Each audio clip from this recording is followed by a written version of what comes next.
What is up, guys? My name is BobaTalks and welcome to my Gotham Season 4 Episode 8 review. Now, this episode was a brilliant episode, and I have to say, it was one of my favourite of the season so far. I think this season is on a roll now. There has been a couple of hiccups. Don't get me wrong, every show has hiccups, but this episode had a lot going on in it. It was kind of split into three sections, like the Narrows, Penguin, and Jim / the GCPD stuff. So I'm just going to go over my top points in the episode and what I thought was pivotal to the plot points and what I found most interesting and how I feel like it impacted the story and where it could possibly be going. But as always, guys, if you don't want to miss out on a single Gotham video or a review, whether it be a trailer breakdown as well, be sure to hit that bell button to enable notifications for this channel, just so you literally never miss out on a single Gotham video. So let's start off with the Narrows. You can't mess with the Narrows. I thought the beginning of this episode was brilliant. We had Riddler, in a couple of times in this episode, posing as the Penguin, and that kind of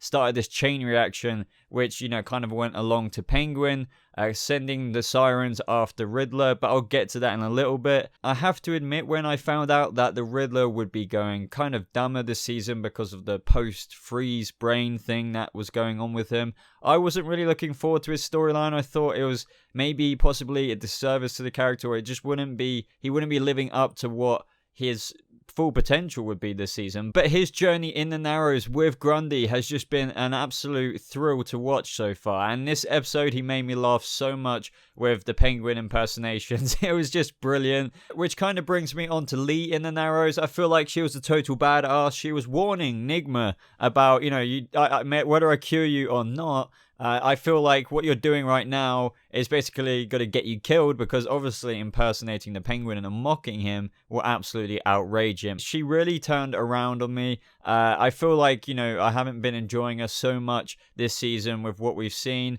The clinic definitely made me a bit more hopeful for her character, and actually ended up shooting Firefly. I thought that was pretty badass. And at the end of the episode as well, she seems to be the new leader of this fight club. Now, I don't know how I feel about that. I am going to give it the benefit of the doubt, because I don't want to judge too early, because this could end up being a good thing, but I don't know how comfortable I felt with Lee now being in Cherry's position, which I'll get to when I speak about the Sirens. But yeah, I don't know if she's just going to use this to completely control the clinic and that's all she's going to do. But she's also got all these people under her wing now who want to probably keep the fight club going. So is Lee really going to be this leader of this fight club? I just can't really see that, even with this new I don't give a crap attitude that she's got. I would love to know your thoughts in terms of what Lee is now in control of, since Cherry is no longer in the picture. Now let's talk a little bit about the Sirens. Obviously, the impersonation and mockery of Penguin that Riddler was doing got back to him, and he sent the Sirens after Nigma to capture him and bring him back, since he did spare his life, and now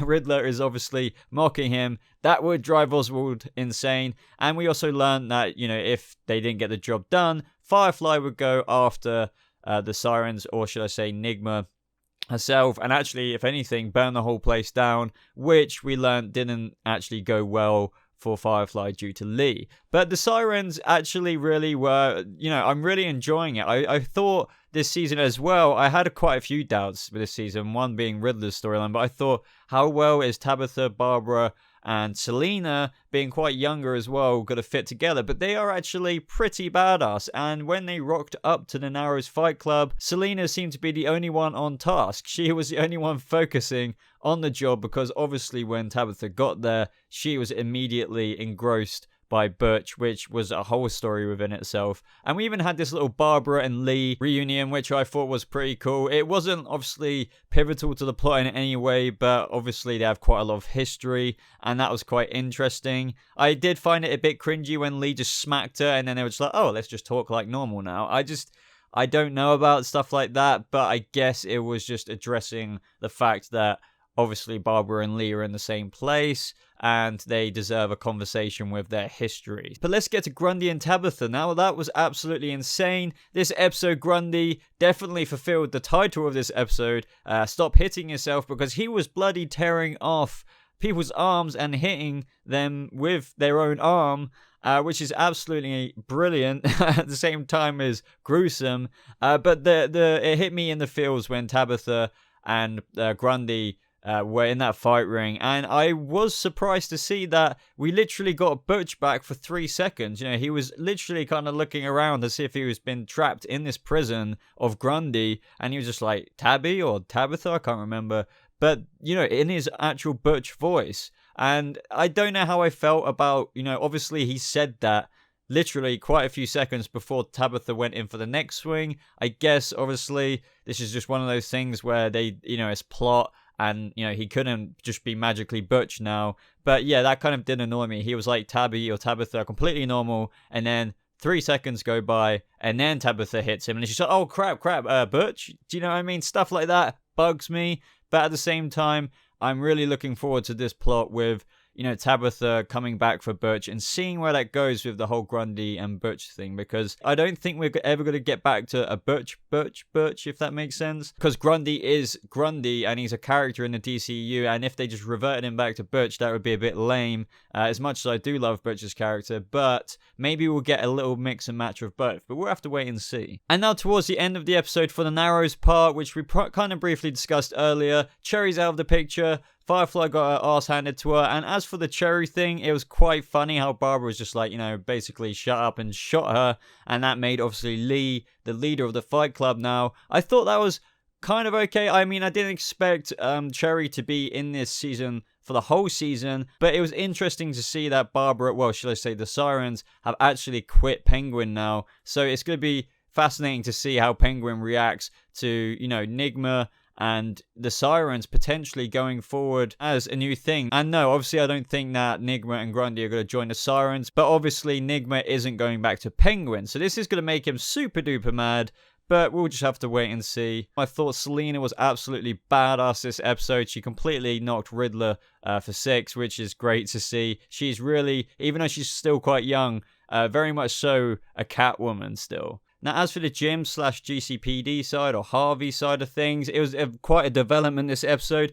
Completely no Professor Pig, which is absolutely fair enough. Obviously, they kind of kept that going in this episode with Lucius Fox making an appearance, saying, you know, he's basically keeping on top of the whole pig investigation. He seems to just be plodding around, that character. I wish he kind of had a bit more of a purpose in this show than just occasionally coming in saying, okay, well, I'm gonna, no evidence for the pig so far, but I'm gonna keep working on it. But I guess he was kind of used as a plot device to keep that running in the background. But the real story here was between Jim getting offered the promotion for captain, and we learned that was actually due to Sophia Falcone. Now, this is as we all expected. Even though Jim went to Sophia Falcone for her gangster abilities to take the city back from Penguin, it was never going to end well for him in terms of that she kind of has Jim slightly wrapped around her finger this whole time, and, you know, she's the one who got him the promotion. We learned towards the end of the episode that he doesn't want really much to do with her anymore, and he wants her to actually leave,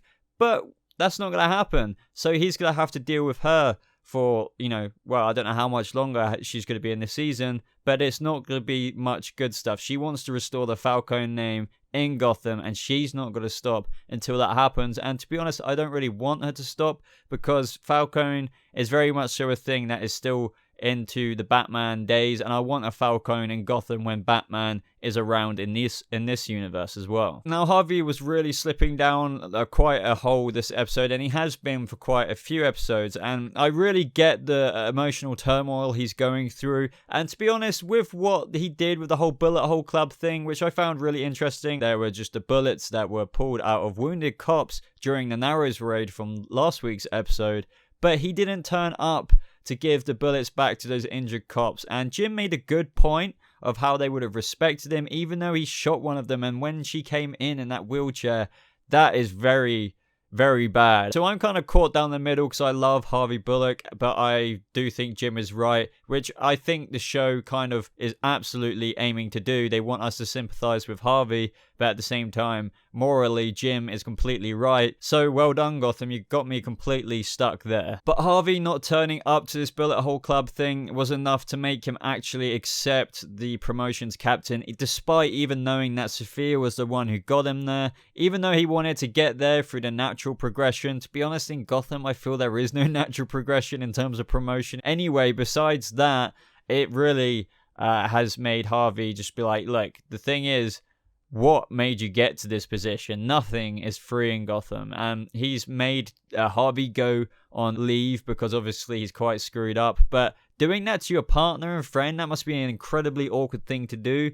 And as much as I hate this whole thing going on between Jim and Harvey, because I love the dynamic between those guys, the partnership, I kind of love it at the same time, because this is a really interesting story and it's got me gripped. I feel like the story is a very real one and I'm just so interested to see where it goes. I hope it ends up well. It's going to probably get a little bit worse from here with Jim giving the orders out to the precinct. But as for the other cops, I feel like they'll take to Jim naturally, because he has inspired them recently to even start tearing up the licensing for crime papers. So I don't know. Now, as for Penguin in this episode, there's not too much to talk about apart from one very pivotal point. I found him absolutely hilarious. To be honest, Penguin was one of the highlights of this episode for me, because his outrages and outbursts just made me laugh so much. I feel like Robin Lord Taylor is a fantastic actor, and in this episode, his Penguin rage, as I said, just brought it really out for me and really highlighted this episode a lot, especially the interactions with that kid. I found that hilarious. And Penguin finally suspects Sophia, because the whole thing in the episode between him and the kid was obviously highlighting how friendship can actually be a very big deceiving thing